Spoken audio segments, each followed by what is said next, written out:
खबर जोधपुर से, जहां मंगलवार को जोधपुर शहर के भीतरी क्षेत्र से 300 साल से भी पुराने मंदिर से भगवान जगन्नाथ की शोभा यात्रा बैंड बाजे ढोल नगाड़े के साथ निकाली गई। आमतौर पर यहां पर जगन्नाथ के विग्रह को दर्शन के लिए रखा जाता है, लेकिन इस बार अनूठी पहल की गई। सुबह 9 बजे से निकली शोभा यात्रा शहर के सुनारों की घाटी सिटी पुलिस से कटला बाजार कुंज बिहारी मंदिर के से वापस सुनारों की घाटी पहुंचकर संपन्न हुई।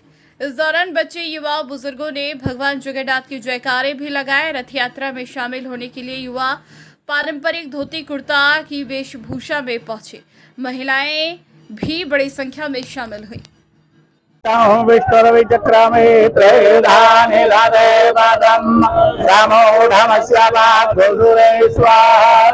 बड़ी प्रसन्नता का विषय है कि धर्मधरा मारवाड़ में भगवान जगन्नाथ जी महाराज की ये रथ यात्रा में बहुत से गोप व गोपी बड़े उत्साह के साथ सम्मिलित हुए हैं।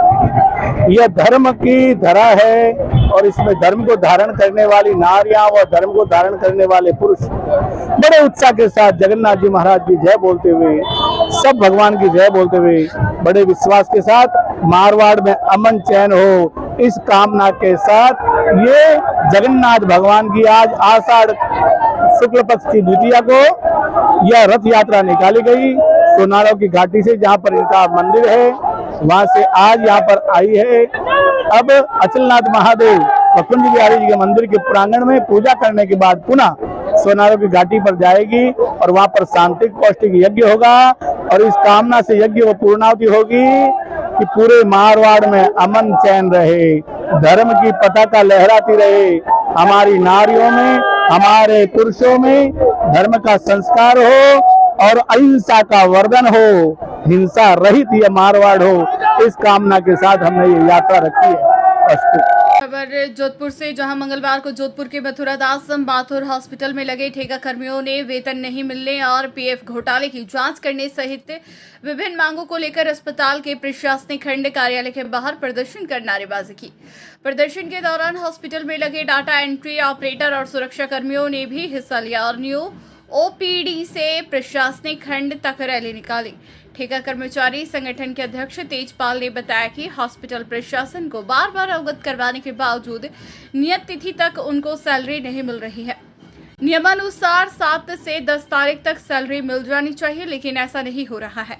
यदि आज शाम तक उनके खाते में पैसे नहीं आते तो कल से पूर्ण कार्य बहिष्कार करेंगे। गुजरात की black listed company Rajdeep enterprises को हॉस्पिटल में ठेका दिया गया है।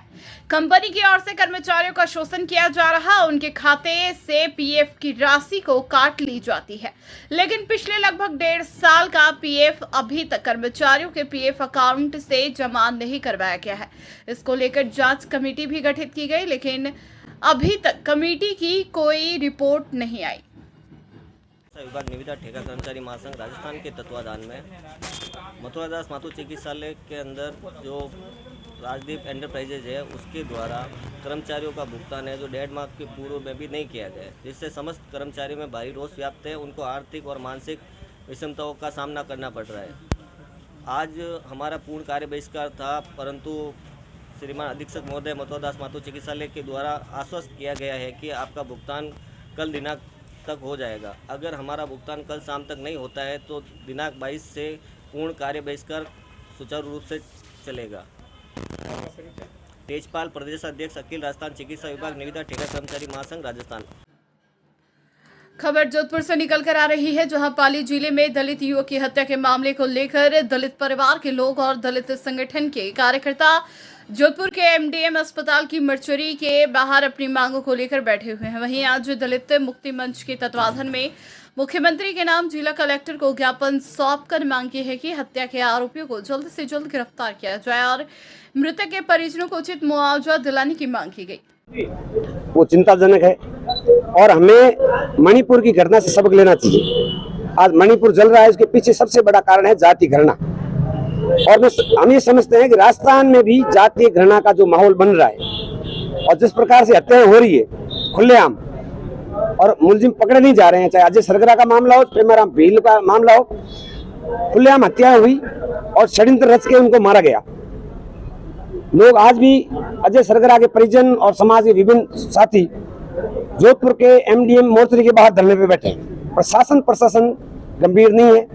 तो ये घटनाएं दर्शाती है कि कहीं न कहीं जो आरोपी है उनको खुला संरक्षण है, जो सरकार में बैठे हुए लोग संरक्षण दे रहे हैं। इसलिए हम सरकार को आगाह करना चाहते हैं कि समय रहते वो विशेष कार्य योजना बनाए, विशेष टास्क फोर्स बनाए और दलित उत्पीड़न की घटनाओं को, महिला उत्पीड़न की घटनाओं को बहुत गंभीरता से लें। और हम सरकार की इस बात की भर्त्सना करते हैं कि जो दलितों के वोट हासिल करके बड़े पैमाने पे दलितों ने वोट दिए और सत्ता में आई, उन्होंने सत्ता में आने के बाद में मरने के लिए जिस प्रकार दलितों को छोड़ दिया, जिस प्रकार से सामान्य तत्व, गुंडा तत्व आए दिन दलितों को हत्या कर रहे हैं, वो बहुत ही शर्मनाक है।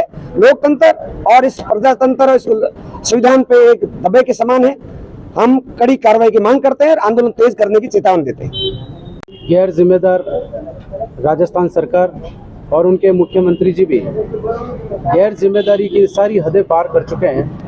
राजस्थान के अंदर अभी जो दलितों के साथ में अन्याय और अत्याचार जो बढ़ रहा है, उसकी जिस प्रकार से बात करें, बड़े शर्म की बात है कि दलितों की कोई सुनवाई नहीं हो रही है। ऐसा मैं मामला आपके सामने एक छोटा सा रखना चाहूँगा कि अभी पाली के भाई अजय सरगरा की जो बुला करके कुछ लोगों द्वारा उसको बांधकर, पीटकर इतना बेरहमी से मारा उसको कि उसकी मृत्यु हो गई। उसके बाद पीड़ित परिवार जोधपुर के मथुरा दास माथुर अस्पताल आता है। वहाँ पे आप मतलब अचंभा करेंगे कि उस पीड़ित की मां को एफआईआर दर्ज करवाने के लिए उसके सीआई के पीछे पीछे घूमना पड़ता है। और सीआई साहब की बात ये होती है, सीआई साहब कहते हैं एफआईआर दर्ज करवानी है आपको, तो आपको सबसे पहले पोस्टमार्टम करवाना पड़ेगा, उसके बाद आपको मौके पर चलना पड़ेगा, उसके बाद हम विचार करेंगे और हम हमारे अधिकारी से बात करें। इससे ज्यादा कुछ कहने की बात नहीं है। और मैं माननीय मुख्यमंत्री जी से सीधा निवेदन करता हूं कि नैतिकता के तौर पर अभी उनको इस्तीफा दे देना चाहिए। जिस प्रकार से दलित समाज की आए दिन हत्याएं और आए दिन घटनाएं महिलाओं के साथ में हो रही है, मैं नैतिकता के तौर पर उनसे कहता हूं कि उनको इस्तीफा देना चाहिए। विष्णु सरगरा, चीफ महाबली सेना, सरगरा समाज।